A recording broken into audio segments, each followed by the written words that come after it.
Hello ma'am, good morning ma'am. Magtanong lang po ako ma'am, kayo po yung talagang sulid na gumagamit ng kanaan.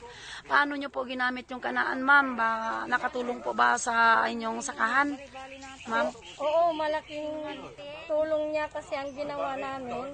Nililinisan namin muna yung damo, tapos step by step, ini-spray namin ng kanaan.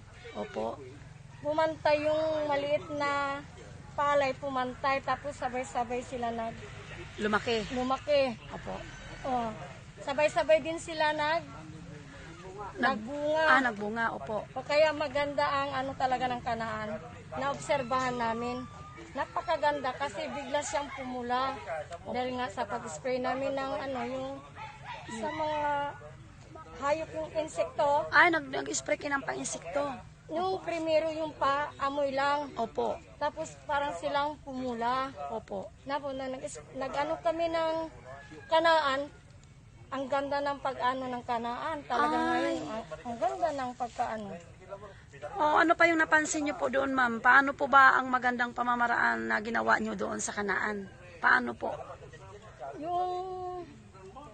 Yung pag noon, sabi namin, sprayan pa namin ulit kaya parang yan. Nung malapit na siyang lalabas yung bunga niya, Opo. inisprayan namin siya. Ngayon, ang ganda, pumantay. Halos sabay-sabay. Opo. Ma'am, kayo po ba yung sinasabi nila na yung nag-apply kayo ng kanaan ay maraming damo? Ano pong ginawa nyo doon sa damo? Nilinis namin yung damo at tinapon. Tapos? Tapos inisprayan namin. O yun, gumanda nga siya. Step by step.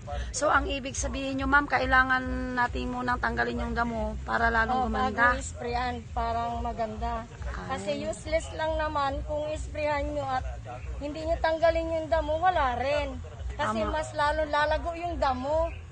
Kasi pampalago yun eh. So, ibig sabihin, ma'am, gumawa kayo ng sariling paraan. Sariling paraan na nilinisan namin muna lahat-lahat. Step by step, tapos ini-sprayan namin ng kanaan, tapos step by step. Kaya ang ganda ng kalalabasan ng pag-spray namin ng kanaan. So, nakaani na ba kayo, ma'am?